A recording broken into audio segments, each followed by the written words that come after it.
Hello મિત્રો, ગઢપુર ધમાલ ચેનલમાં તમારા બધાનું સ્વાગત છે. જય માતાજી, હર હર મહાદેવ.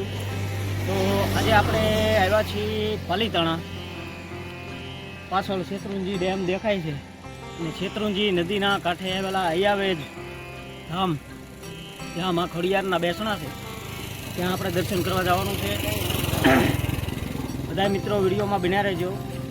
આપણે ખોડિયાર માતા મંદિરનો ઇતિહાસ, ખોડિયાર માતાનું પ્રાગટ્ય, એનું મહત્વ બધું આપણે માહિતી લઈશું.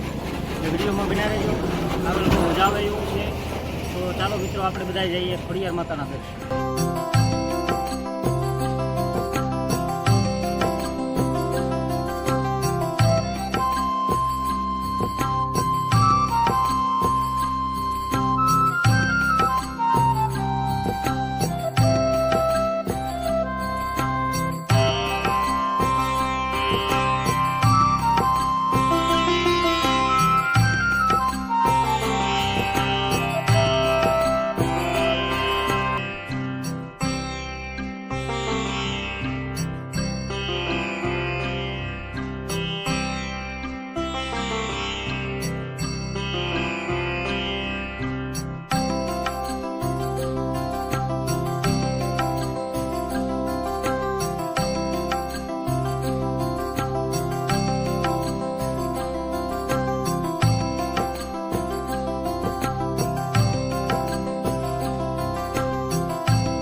મિત્રો, આપણે આવી ગયા છીએ અયાવેજ ખોડિયાર માતાના દર્શન કરવા. પાછળ જોઈ શકો છો આપણે મંદિરને એવું બધું, આપણે મંદિરે પહોંચી ગયા છીએ. તો આપણે અંદર જઈ એમના મહંત સાથે અથવા કોઈ સેવક મળે તો સેવક સાથે આપણે વાતચીત કરવી અને આપણે માતાજીના ઇતિહાસ વિશે, એમના મહત્વ વિશે આપણે બધી માહિતી લેવાની છે. તો વિડીયો માટે બન્યા રહેજો. આપણે આગળ જઈ માતાજીના દર્શન કરવા માટે.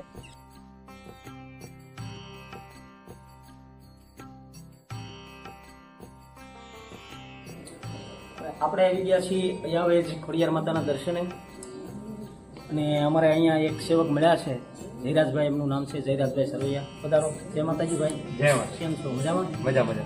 હવે અહીંના આપણે ખોડિયાર માતાના દર્શને આવ્યા છીએ, તો એમના અહીંયા આપણે ખોડિયાર માતાના ઇતિહાસ વિશે અમને આખા આપણે જગ્યાનું આપણને પરિચય પણ કરાવશે. તો જયરાજભાઈ, જય માતાજી. હવે અમે અહીંયા ગઢડાથી આવ્યા છીએ અને ખોડિયાર માતાના દર્શને આવ્યા છીએ. તો આ આશ્રમ વિશે, માતાજીના મહત્વ વિશે અમને સંપૂર્ણ માહિતી આપો અને દર્શક મિત્રોને અમારે એ પણ તમે માહિતી આપો કે અહીંયા આવવા માટે આપણે ક્યાંથી આવી શકાય છે અને કેટલું દૂર થાય છે. અહીંયાથી માનો કે આ અયાવેજના ઓરડાવાળી ખોડિયાર કહેવાય અને પાલીતાણાથી 33 કિલોમીટર અને જેસરથી 10 કિલોમીટર જાય. આ અયાવેજ ધામ છે ખોડિયારનું. હવે આગળ આવો, તમને બધા મંદિરની માહિતીના દર્શન કરો. તમે પહેલાં જે દર્શન કરશો મંદિરના ગેટને સીધા અંદર આવતા તો દાયડમાં દાદા છે, એને આપણે નૈવેદ્યમાં ખીચડો જાળવી છે દાયડમાં દાદાને. આગળ અહીંયા શ્રીફળ વધેરવાનું.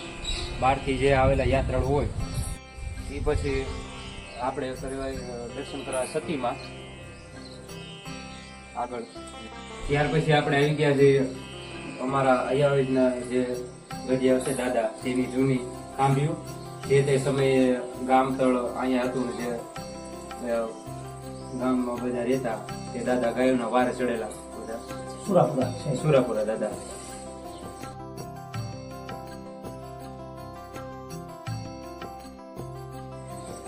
સિદ્ધેશ્વર મહાદેવનું જૂનું અને પુરાણી મંદિર છે.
ત્યાર પછી તમે દર્શન કરશો બે મુખવાળા મહાકાળીમાં કહેવાય છે, જે માતાજીનું આ બાજુ પણ મુખ છે અને મંદિરની પાછળ પણ મુખ છે.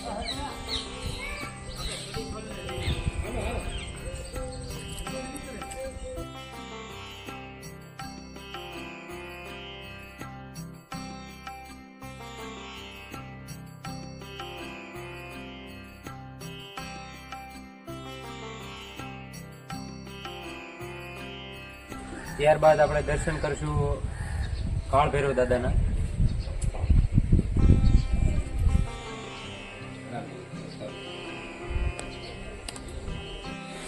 હવે આપણે જે અહીંયા હોલમાં બેઠા છીએ તે અમારા 64 ગામના ક્ષત્રિય સમાજની જે ભણુભાના જે કર થાય તેમની માટે ડાયરા અથવા બીજા કોઈ યાત્રાળુ બહારથી આવેલો હોય તેની માટે ડાયરાનો હોલ છે. અને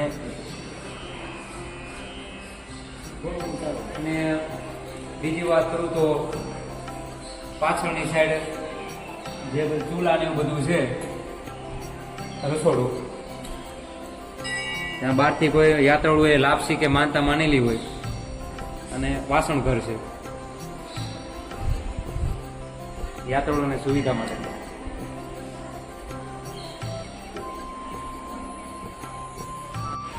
આ છે આપણે અયાવેજ મંદિરનું કાર્યાલય છે. તો આપણે અંદર એમના મેનેજર સાહેબને પણ આપણે મળવાનું છે. જય માતાજી. હવે અમે ગઢડા સ્વામીના ત્યાં અમારી યુટ્યુબ ચેનલ છે અને આપણે અયાવેજ ધામમાં આવ્યા છે. તો અહીં કાર્યાલયની અંદર અહીંયા તમે બધી અમને માહિતી આપો, યાત્રાળુઓને શું શું સુવિધા મળે છે, શું છે અને એકદમ અવગત છે. વાસણ, બર્તન, રૂમ, રસોઈ, આપણું નામ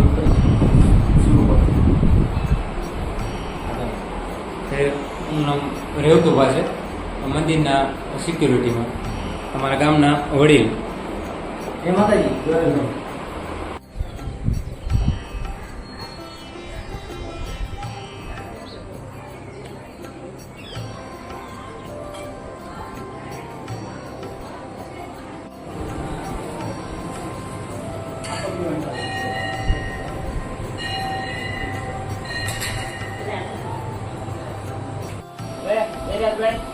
રસોડાનું બધું જોતા એવું લાગે છે કે ભાઈ અહીંયા તો આમ સેવાનું કોઈ આમ બાકી નથી રહ્યું. તો હવે આ સેવા આપણે અમારા કેશુબા અને અમારા દાદા કરે છે સેવા, વિઠ્ઠલભાઈ. એટલે અહીંયા અન્નક્ષેત્ર ચાલુ છે અને અન્નક્ષેત્રની અંદર જે કાંઈ રસોઈ બનાવવાની થાય કેશુબા બનાવે છે. એમના હાથના રોટલા ખાઈને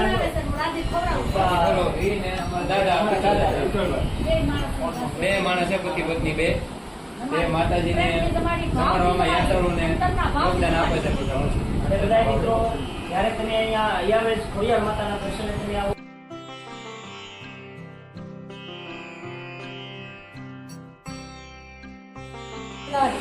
બનાવવાની રાખી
ખોડિયાર માત કી જય, આવડ માત કી જય.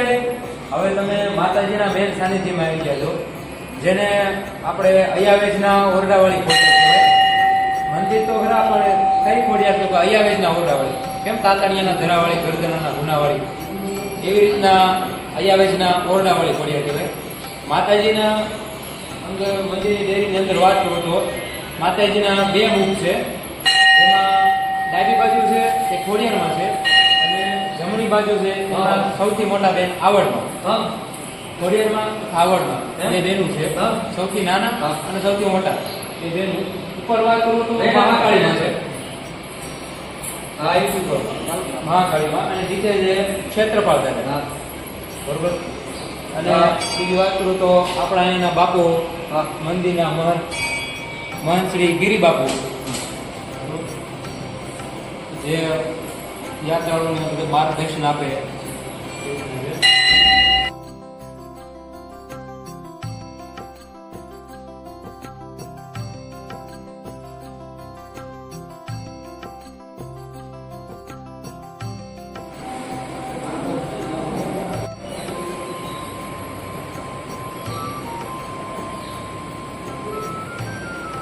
યાત્રી મારો ચા પાણીની પ્રસાદી લેતા જાજો. જયાબેન, માતાજીના દર્શન કરવા ખૂબ આનંદ છે, પણ અહીંયા એક મસ્તક છે તો એના વિશે અમને શું માહિતી? હવે આ મસ્તકની વાત કરું તો આ મસ્તક અને મંદિરનો ઇતિહાસ બાજુ થોડો જવું, 5 મિનિટનો 2-5 મિનિટનો જે ઇતિહાસ રહેશે મંદિરનો. આ અયાવેજના ઓરડાવાળી ખોડિયાર કેવી રીતના થયું અને માતાજીની સ્થાપના કેવી રીતના થઈ, અને ઉપર આ રીતે શ્રી પરમાર જે છે જેમ મસ્તક લગાવેલું છે એ અહીંયા કેવી રીતના. હવે મંદિરની વાત કરું તો મેન ડેરીમાં જ્યારે રાજા રાનુગણ સિંધમાં ગયા હતા બેન જાહલના વારે, બરોબર. જાહલબેન જ્યારે દુષ્કાળ આપવા ગયા હતા સિંધમાં, બરોબર, ત્યારે રાજા અહીંયા આવીને પ્રતિજ્ઞા લઈને ગયા હતા કે હું જ્યારે પાછો આવું ત્યારે તમને એક ઓરડો બંધાવી દઈશ, ઓરડો બંધાવી દઈશ. એવી રીતના મંદિરને પ્રતિજ્ઞા લઈને ગયા હતા. અહીંથી જુનાગઢથી પછી કાલાવડ જે વરુડીમાં મંદિર આવ્યું, માતાજીએ ધળકટક જમાડ્યું, બરોબર, વરુડીમાં રાનું સૈન્ય જમાડ્યું. પછી એ વચન આપી દેશે જો કે આગળ રાનુકુળ જહાજ ચિઠ્ઠી જે છે હા તે તમે વાર્તા વાંચી શકે બહુ છો. હવે સિંધમાં જે છે ને ત્યારે પઠ્ઠાપીર બાપુ અને સિંધના સિકોતર તે બે રક્ષા કરતા હોય, બે રક્ષા કરતા હોય છે. અને યાત્રાળુઓને દેખાડવા માટે છે જો કરીને બતાવ્યું પઠ્ઠાપીર બાપુ.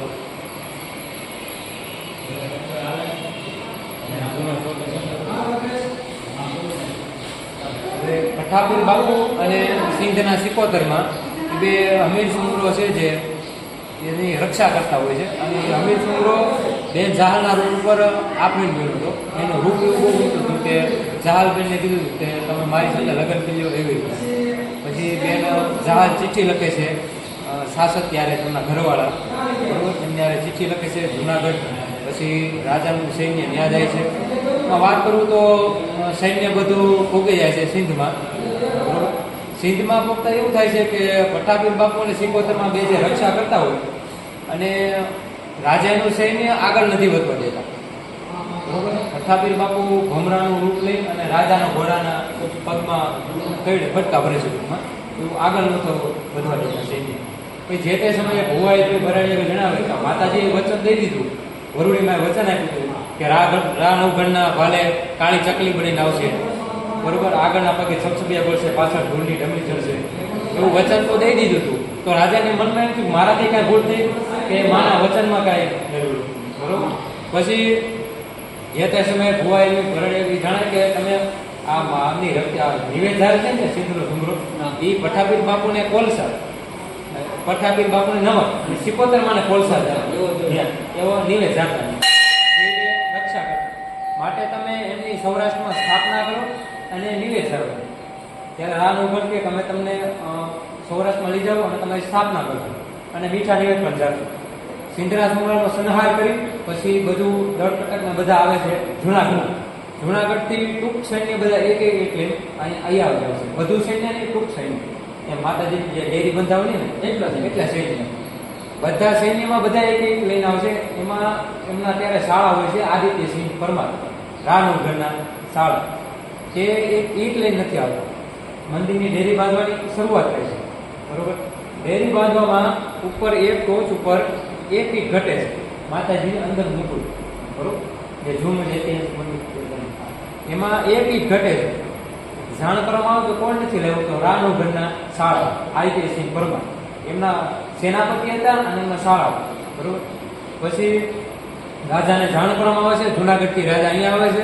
પછી જાણ કરવામાં આવે કોણ નથી લેવું તો એમના શાળા માતાજીને જો કે એને વચન આપ્યું હતું કે હું તમને ડેરી બંધાવી છું. એટલે એમના સગા શાળાનું મસ્તક કાપીને અંદર ડેરીમાં અંદર લગાવ્યું માથે ઉપર. એવી રીતના મંદિરની ડેરીની પૂર્ણાહુતિ કરી.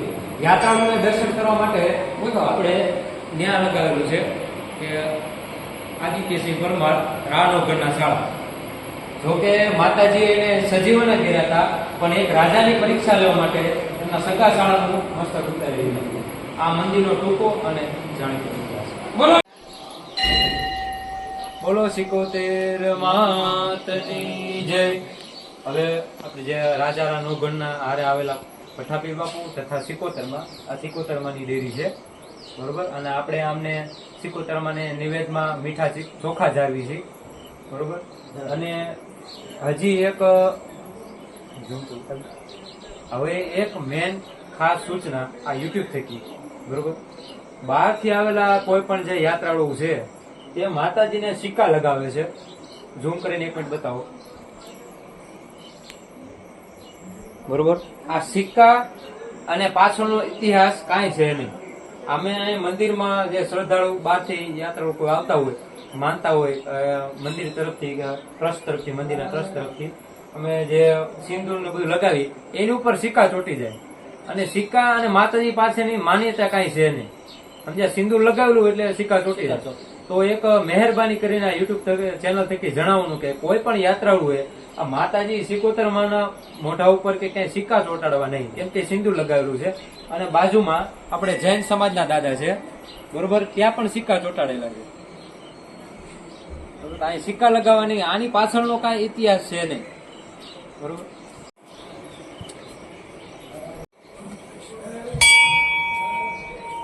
મિત્રો આપણે ખોડિયાર માતાના દર્શન કર્યા અયાવેજ. તો વિડીયો કેવો લાગ્યો? વિડીયો સારો લાગ્યો હોય તો શેર કરો, બધાને સુધી પહોંચતું થાય એવું કરો. ચેનલમાં નવા આવ્યા હોય તો સબસ્ક્રાઈબ કરજો, લાઈક કરી દીજો, કોમેન્ટ કરી દીજો.